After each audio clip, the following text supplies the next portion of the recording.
these ghosts of the past attacking him, and he wants his armor on. So this armor becomes a symbol of resistance, a symbol of defense, which he wants to put up not just against actual soldiers but against his own nightmarish visions which he's probably having right now.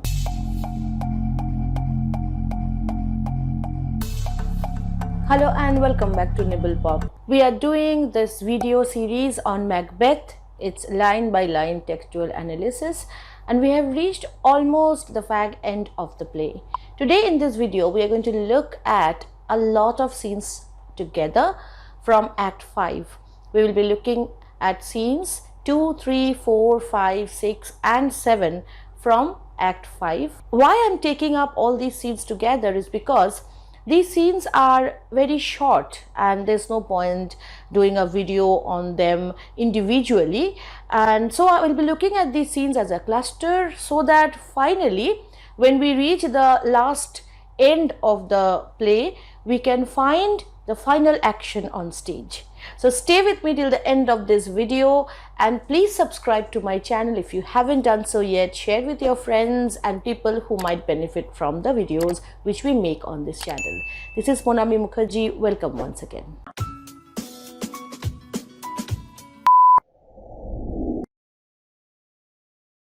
In the first scene of Act 5, the sleepwalking scene, we have seen Lady Macbeth walking on stage in her sleep, speaking incoherently, incriminating herself, feeling guilty, regretting her past. And from that emotionally charged scene, we now shift to other aspects of the play. In the second scene, we will see the preparations that are made on the side of the English soldiers and Malcolm. This is a very minor scene where we again have these secondary and tertiary characters, some soldiers like Menteith, Katniss, Angus, Lennox, and we mostly have conversation between Menteith and Angus who speak about the tyranny of Macbeth. We will just focus on a couple of things that they say. Menteith, he asks about Macbeth, what's going on with him?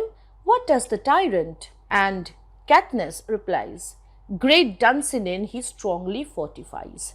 So this scene is basically important because it gives us certain information that Macbeth has now solidified his position. He's trying to hold on to the Fort Dunsinane, maybe because he has this prophecy in mind and he has to keep an eye on Birnam Wood. Because when Birnam Wood would come down, he would die and stuff. So he is trying to build a stronghold on Dunsinane. Some say he is mad. Others that lesser hate him. So there are people who hate him a little less. What do they say? They call it valiant fury, courage. But then that's also not just any courage, but desperate courage. Desperate courage means when you are very anxious about everything, then you have this valiant fury. But for certain, he cannot buckle his distempered cause within the belt of rule. So there is a general unruliness about the whole place, and Macbeth is not able to rule in a very systematic and peaceful way at all. He is always agitated and nervous. Now, does he feel his secret murder sticking on his hands? Now, minutely revolts unbraid his faith breach. So now is he realizing that whatever he has done, whatever foul play he has engaged in is biting him now. Those he commands move only in command. So Angus says that Macbeth is ruling not through his love or affection, so he does not get paid back in the same way. So people follow his orders only for the sake of following orders and not out of love or respect for Macbeth. And it is very important for a king to have love and respect of his subjects, which Macbeth does not have right now. Now does he feel his title hang loose about him like a giant's robe upon a dwarfish thief. If you put on a giant's robe, a huge robe is a royal dress, okay, it's like a garment. If you wear a giant's garment, but if you have a dwarfish body, which is a small body, then it does not fit you. For Macbeth, Angus feels that his title, his kingship, his royalty does not suit him. It is too big for him, it's too huge for him. This is important because when Macbeth had become the Thane of Cawdor in the very beginning of the play, and then later also when Macbeth was talking about his newest honor which he had received with his wife, that he wants to wear them in their newest gloss and that does not want to cast them away so soon. So this imagery of dress is a recurrent motif in this play, and this outward achievements, these titles, these honors, they are seen as somebody's dress. Okay, so it's almost like it has a hint of this Hindu philosophy of your life being like a garment which you cast away when you die. Not a deliberate link to that, of course, but somehow it reminds me of that. Here also we see that Macbeth's achievements are compared to garments, but in this case he is not up to the mark, or he is not capable of wearing them. These kinds of royal honor does not suit him. So this scene does not give us much more other than the fact that these soldiers, they are looking forward to a battle, and they are also very confident that their efforts will help England get the rightful ruler, that is Malcolm. In the next scene we see Macbeth. Now the previous scene is important because it gives you a certain kind of a pause.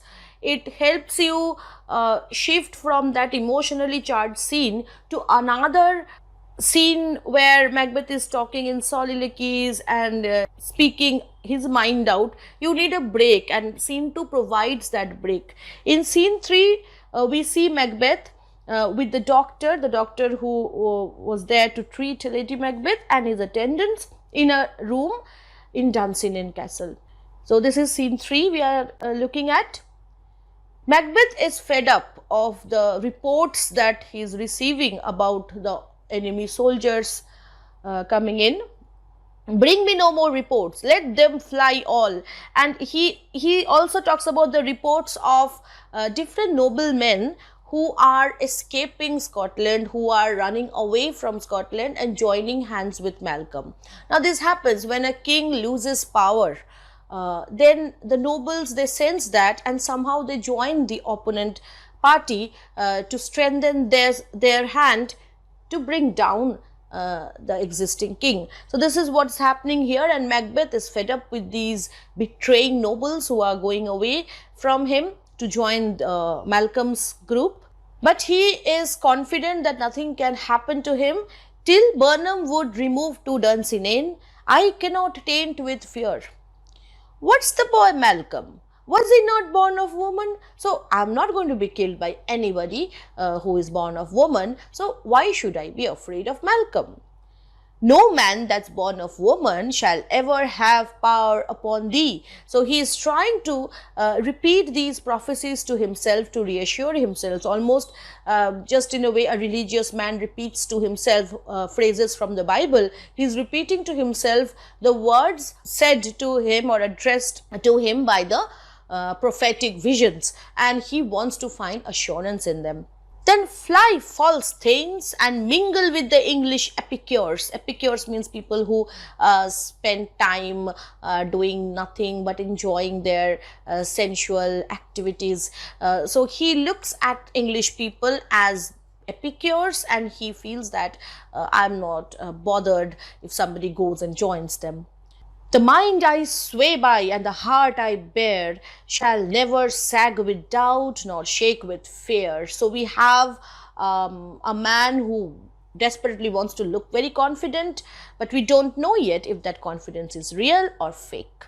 Now a servant comes and he is here to give him some news, of course. The devil damn thee black, thou cream-faced loon.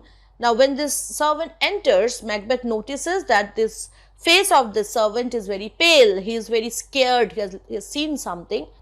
He asks him, "Where gottest thou that goose look?" So you are looking pretty pale faced, and I don't like people feeling scared. "There is 10,000 geese, villain." So even before he completes his sentence, Macbeth is making fun of this man. And this tendency to make fun of your inferior people is a sign of his growing anxiety. Okay, so he wants to bully the people around him because he himself feels insecure. "Soldiers, sir."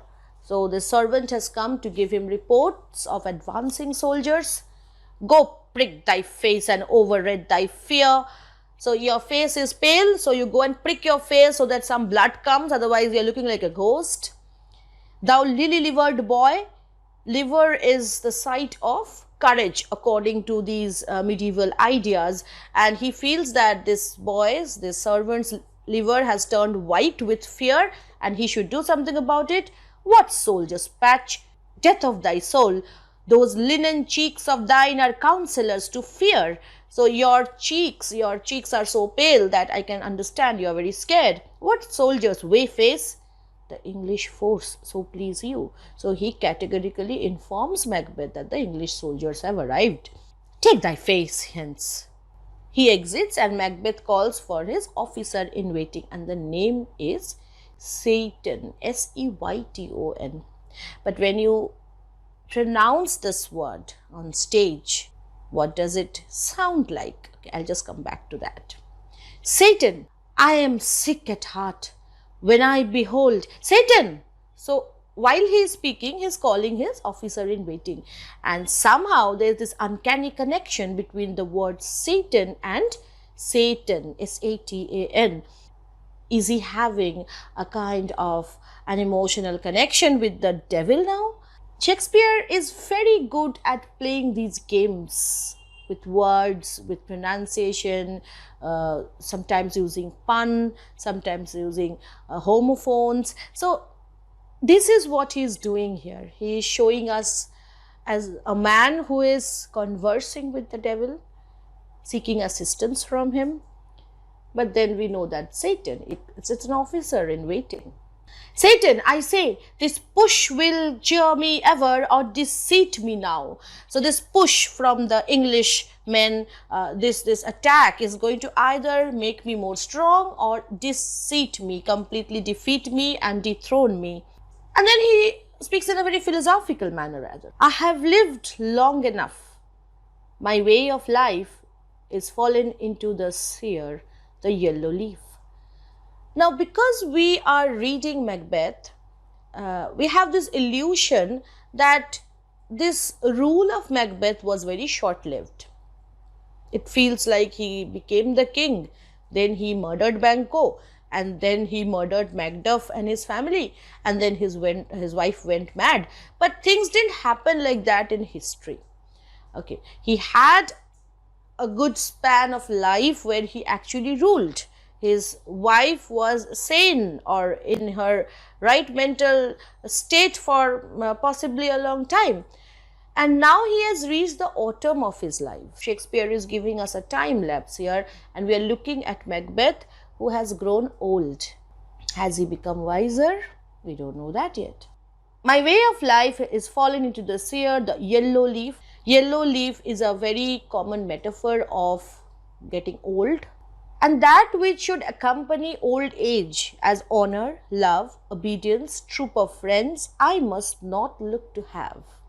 Usually when a person grows old, he has all these things like honor, love, obedience, people pay respect to a senior man, but he does not have all these things. But in their stead, what does he have? Curses, not loud but deep. Mouth honor. People are showing him respect, paying him homage, but that is only artificial. That is not real respect.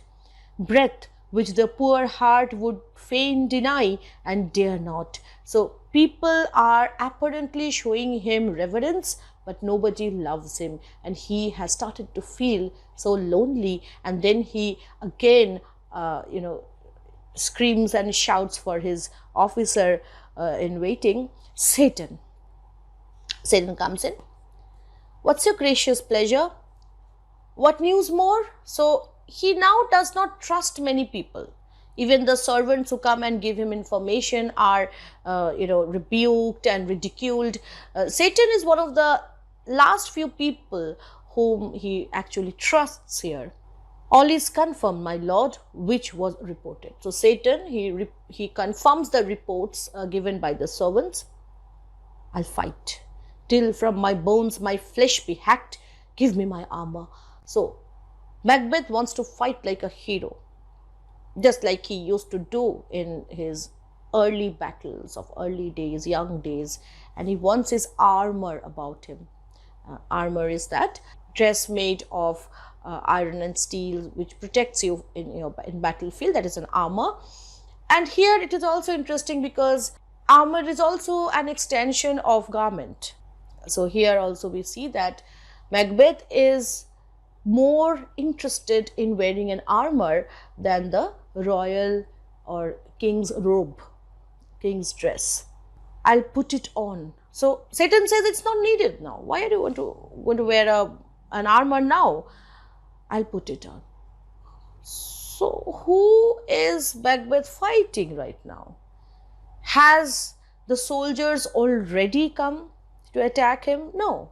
So maybe he feels that he has these phantoms attacking him, these ghosts of the past attacking him, and he wants his armor on. So this armor becomes a symbol of resistance, a symbol of defense, which he wants to put up, not just against actual soldiers, but against his own nightmarish visions, which he's probably having right now.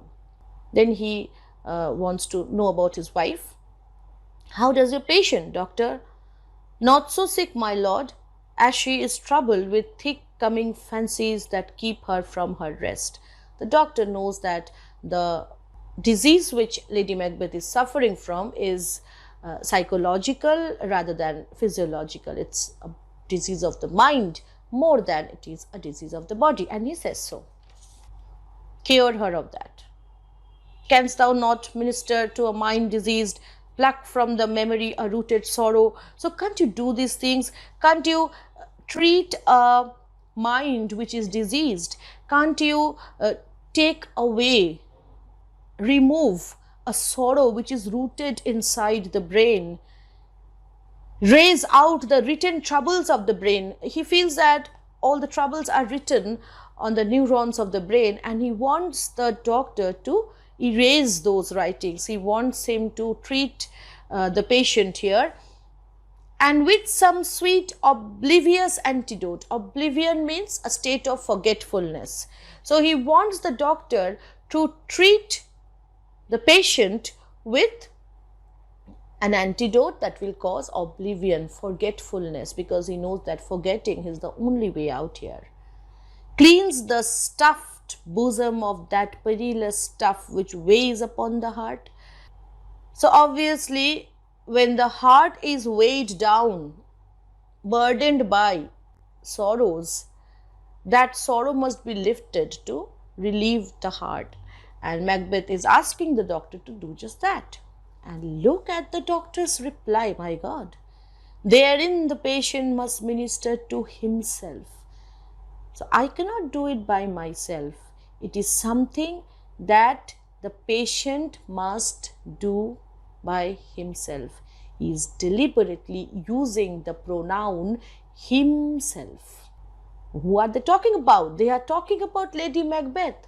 But while talking about Lady Macbeth, Macbeth is talking as much about himself. He's talking about forgetfulness which he wishes for himself. He is talking about the guilt, the sorrow which is deeply ingrained in his psyche. And the doctor realizes that Macbeth is not just talking about his wife, he is also talking about himself. And therefore here the doctor uses this pronoun himself, and Macbeth feels that he has kind of got caught here. Throw physic to the dogs. I'll none of it. I won't have your medicine. So he is also talking about himself here. Come, put mine armor on. Give me my stuff. Now usually it was a tendency of a patriarchal way of looking at things, that madness is usually associated with women, hysteria is associated with women, and therefore the moment Macbeth feels that the doctor is suggesting that he has any kind of mental instability, that he needs to get cured of his psychological disease, he dismisses that thought by saying that no, I just need my armor, because he is a man, so he cannot be mad, because usually madness is associated with women. In Hamlet, when we see that Hamlet pretends to be a madman, we see that his madness has an element of the feminine about it. You know, the heightened sensibilities, the heightened emotional responses, all these things are associated. I'm not saying that they are necessarily so. I'm saying these are associated with the psyche of a woman. So Macbeth does not want to categorize himself as feminine, and he wants to fight it like a man wearing an armor. Give me my staff, Satan, send out. Doctor, the thanes fly from me. Come, sir, dispatch. If thou couldst, doctor, cast the water of my land, find her disease, and purge it to a sound and pristine health, I would applaud thee to the very echo that should applaud again. He requests the doctor for the last time to find a cure for Lady Macbeth's disease. And at the same time, when he's talking about the water of my land and then saying find her disease, then maybe he's talking about the disease of Scotland, which he wants the doctor to cure. Then he talks about the English forces and whether the doctor has heard about them or not. And then the scene concludes with Macbeth reinforcing the idea that he will not be threatened by any force until the Birnam wood comes down against him, and therefore he feels pretty safe in his castle. The fourth scene again is a sort of an interlude, you can say. Here we are taken to the camp of the soldiers who have gathered right outside Dunsinane. A wood, a forest is there, and the most important line in this scene is in the fourth scene of Act 5 is the instruction given by Malcolm to the soldiers that they should all cut a bough or a branch of the trees and carry with them. What is his intention? He wants to do that to hide their numbers, because when soldiers are carrying branches of trees, then the leaves, they hide how many soldiers are actually there. And in any kind of battle, if you are able to hide your numbers, that gives you an advantage. So Malcolm instructs them, let every soldier hew him down a bough and bear it before him. Thereby shall we shadow the numbers of our host. So shadow the numbers means he will hide their true strength, so that Macbeth's soldiers, they have no idea how many soldiers have approached them or attacked them, and make discovery err in report of us. Err means make any mistake. So Malcolm makes a strategy, and this strategy is going to be pretty coincidental when seen in conjunction with the prophecies that were made to Macbeth, and we will soon see how. We are now approaching the fifth scene of fifth act. Again we are brought to Macbeth's castle, and so we find a kind of scene shifting, or you can say here Shakespeare is offering us a quick succession of alternating settings. Now if you are staging the play of Macbeth, this would be really tough, because you have to set up that camp scene, and in the very next scene you have to set up the castle of Dunsinane and again the camp scene. But this is not usually advisable from according to Aristotelian conventions. because he talks about unity of space, time, action. But in Macbeth, we see these unities are not strictly adhered to. And here we see that there is a lot of scene changing. It's not a problem if you're making a movie with Macbeth, but if you are planning to stage Macbeth, these things could have been a bother. A lot of scene settings are going to be changed in quick succession. Hang out our banners on the outward walls, the cry is still they come. So Macbeth is pretty ready to fight the soldiers, whoever comes. And while he is talking about his preparedness for battle, he hears a noise from inside the castle, and it's a cry of women. What is that noise? It is the cry of women, my good lord. So something has happened inside the chambers. I have almost forgot the taste of fears. So this is a soliloquy, because Satan, after speaking to Macbeth, is gone, and maybe the soldiers are there on the wings somewhere, but Macbeth is actually speaking to himself. I have almost forgot the taste of fears. The time has been my senses would have cooled to hear a night shriek. We know that there was a time when even if an owl shrieked, Macbeth would have felt startled, scared. Remember the night when he was about to kill Duncan. Remember the responses he had to these noises all around him. And now he does not get affected by noises anymore. And my fell of hair would at a dismal treatise rouse and stir as if life were in it. So there was a time when a little sound which was out of the ordinary would scare him to death. And now I have supped full with horrors.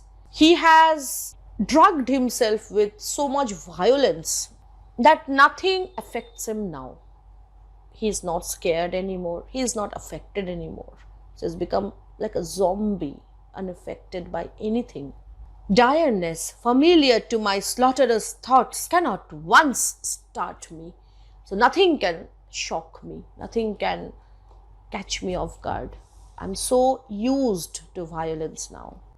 Satan comes and he asks, wherefore was that cry?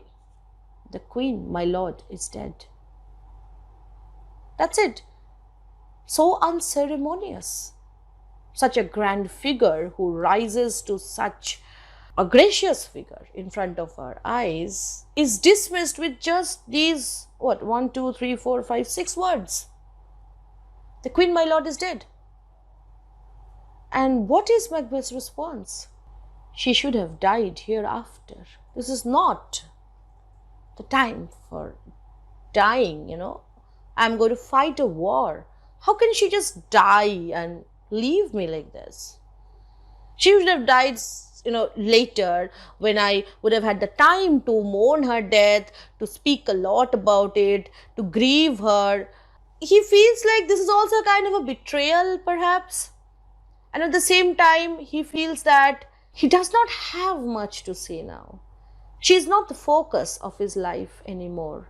And therefore, her going away is a bit out of time. She does not have the proper sense of timing here. We don't know how Lady Macbeth has died. We don't know. Like Shakespeare doesn't give us any clear picture here, whether she commits suicide or whether she actually dies by some accident or by some heart failure. Nobody knows that. Everything is given in the play of Macbeth because it does not matter. It does not matter to Macbeth how Lady Macbeth meets her end. It matters that this is something that shouldn't have happened today. That is something he's aware of. But he realizes that this leaves him totally alone. There would have been a time for such a word. Tomorrow and tomorrow and tomorrow creeps in this petty pace from day to the last syllable of recorded time. And he suddenly looks at life in general. What is life? Just a series of tomorrows. And that infinite space that lies, that infinite time which that series of tomorrow leads to. He's talking about the doomsday perhaps. And all our yesterdays have lighted fools the way to dusty death. What has been history but a record of failures, of deaths, because everybody comes to an end. He's trying to console himself that he is no different from the other people. And he sees that there were no heroes in the past. All heroic figures were basically fools who ended up dead. And that's reality. Out, brief candle. Who is the candle? Life is a candle, a brief candle, which will burn itself out. His wife was the candle of his life. Somebody who was giving him light, giving him warmth, and now it's no more. His use of this word candle has a double significance here. While he's talking about life in general, he's also talking about Lady Macbeth. Life's but a walking shadow. Life is nothing but a reflection of something which is real, because life is not real. You're like acting out a part which is assigned to you. A poor player that struts and frets his czar upon the stage and then is heard no more. It is a tale told by an idiot, full of sound and fury, signifying nothing. So you're playing a part on stage and you don't know the purpose. So Macbeth reaches that point of nihilism, to the point of disbelieving every purpose. And he is not driven by any motivation right now. All these ideas of ambition, motivation, success, all these ideas are appearing to him as shallow, artificial things, signifying nothing. This is also perhaps a way for him to deal with grief, because when you lose somebody who really is a part of your life, who really means so much to you, and you don't want to publicly admit it because that would appear to be a weakness if you show that you love your wife to death.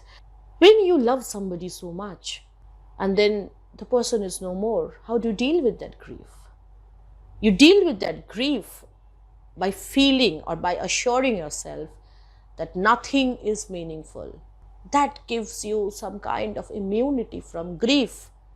Like we say, with the Hindus say, na, everything is mohu maya, everything is like acting out a part in which we don't have a say. It's our way of dealing with grief. And Macbeth's apparent distancing from his wife's death, the fact that he is not screaming in pain or grief, the fact that he's not lamenting loudly, this shows that he is imploding, he's not exploding. He has become vacant now, emotionally drained. And then he feels that nothing signifies anything anymore, nothing matters anymore. And right at this juncture, death, defeat, perhaps these things also mean nothing to him anymore. It's just instinct that is making him go on, because he's a fighter and he has that warrior instinct in him, and that's why he will not accept this defeat. The messenger comes and gives him a very dreadful news, and he says that he has seen the Burnham wood move. And why did the Burnham wood move? Because of course the soldiers were carrying the branches, and when the soldiers were marching down, it appeared as if the forest was marching down. Macbeth is definitely very scared by this whole thing, and he now screams out. So when he heard the news about Lady Macbeth's death, he did not react with any kind of panic. Now he is panicking. If thou speakest false, upon the next tree shalt thou hang alive, till famine cling thee. If thy speech be sooth, I care not if thou dost for me as much. So if you have spoken the truth, I don't care. And if you have spoken false, then I'm going to kill you. I pull in resolution and begin to doubt the equivocation of the fiend. Now he is not actually talking to the soldier or the messenger, he is actually speaking to himself, that I have started to doubt the equivocation of the fiend. Fiend here is devil. So the prophetic visions which appeared to him as sweet bodements good, remember he used exactly those words, those are appearing to him now as devilish, fiendish. And he uses the word equivocation. Equivocation means double talk. It's like when somebody speaks something and actually you can interpret it in an opposite way too. That is equivocation. This is what the lawyers do in court. They prove something against something based on play of words. That is equivocation. So it's basically lying without making the person you are lying to realize that you are being lied to. And he feels that he has been a victim of equivocation. And this word was used by the drunken porter. The equivocator was the second person to enter in his imagined porter land of hell.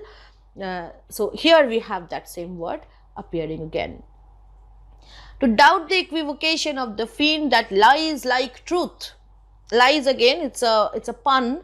Lies like truth means which spreads out like truth. Equivocation gives you any information which appears to be like truth, lies like truth, and at the same time it lies like truth. So truth in Macbeth's mind is something which is not true. So Macbeth's mind is totally now a confused one, where the idea of fair and foul, this has all gone mixed up, and in that mix up he is saying that equivocation lies like truth. Fear not till Burnham wood do come to Dunsinane. He is repeating the reassuring words of the prophecy, and then he says, and now a wood comes towards Dunsinane, arm, and out. If this which he avouches does appear, this which my servant, the messenger, has informed, if this happens to be true, there is nor flying hence nor tarrying here. There is no point running away, there is no point staying here. So he knows the inevitability of death. Because when you feel completely assured by a prophecy, then you trust it when it comes true. And that becomes a problem here.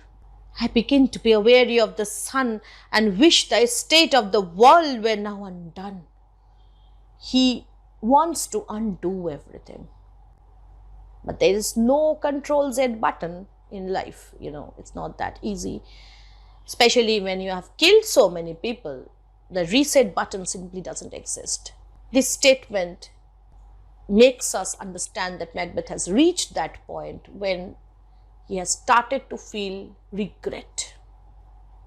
His loneliness, his alienation from everybody else in the world, and the failure of the prophecy on which he has stuck his faith, everything makes him reach the point where he begins to regret his actions. He begins to understand the error of his judgment. Earlier he had said that damned be those who believe in the witches. But this is like he's seriously regretting. He wants his life back and it's too late. Ring the alarm bell, blow, wind, come, rack, at least we'll die with harness on our back. And now, with nothing else left to lose, he prepares to lose the final battle of his life. He feels that he is no more a king, he is no more a husband, or maybe just he is a warrior, a fighter. That is the one thing he is still, and wants to prove that by fighting. Scene 6 again brings us to the camp of Malcolm, and we see them advancing, and it's a very, very short scene. There's no point in going through this scene, and we will straight away go to the 7th scene, the last scene of today's video, where we see Malcolm, Macduff, they have finally attacked the castle of Macbeth, and we will see the first encounter between Macbeth and his enemies. And who is the person who attacks Macbeth first? The young Seward. Although the setting says it's another part of the plane, it's still believed that it is inside the perimeter of the castle, because Macbeth never left his castle. He was so obsessed about Dunsinane Castle. Anyway, that doesn't matter here. Macbeth is face to face with young Seward here, and before that he gives a very short statement. They have tied me to stake. I cannot fly, but bear-like I must fight the course. So they have surrounded him from all sides, and he doesn't have any escape route here, and he has to fight back. And then he notices a soldier, a warrior, and he wants to know who the person is. What's he that was not born of woman? Such a one am I to fear or none. So he is constantly repeating to himself the prophecy which might suit him now, because now that prophecy is gone void. The Burnham wood has actually come down. So the next prophecy, that none of woman born should harm him, that might save him still. Young Seward enters. What is thy name? Seward asks Macbeth, because see, in those days we didn't have Facebooks that Seward would recognize Macbeth, and he was wearing these armor and stuff. So Seward wanted to make sure that he was killing the right guy, and he said, what is thy name? Thou will be afraid to hear it. So you have all these macho warrior like statements here, heroic statements still there. I don't know how he manages it, because clearly anybody else in his position would have simply fainted. He is still trying to give off those heroic lines. If you will be afraid to hear it. No, though thou callest thyself a hotter name than any is in hell. So even if you are the devil himself, I'll not be afraid. My name is Macbeth. The devil himself could not pronounce a title more hateful to mine ear. I don't know, if you are about to fight somebody, you usually don't speak so much, you fight, but in drama, especially in case of tragedies, we see that there's a lot of heroic conversations going on right before people kill each other. And this is something which happens even in Bollywood movies, Hollywood movies, because these are the moments when the audience's attention is completely focused. It's an action scene, and whatever you say in an action scene, everybody remembers. So the dramatist or the movie maker or the director, they want to put in information or important statements which reveal the character just before the combat begins or the fight begins. No, nor more fearful. So I am the most fearsome devil you can find. Thou liest, abhorred tyrant, with my sword I'll prove the lie thou speakest. So you're not fearful, I'm going to fight you, kill you. Of course, we know the result, what's going to happen to Seward. Young Seward is slain, he is killed. Macbeth is in a frenzy of, you can say, euphoria here, because he knows that he cannot be killed. Thou wast born of woman, but swords I smile at, weapons love to scorn, brandished by man that's of a woman born. So I'm not going to be defeated by anybody who is born of a woman.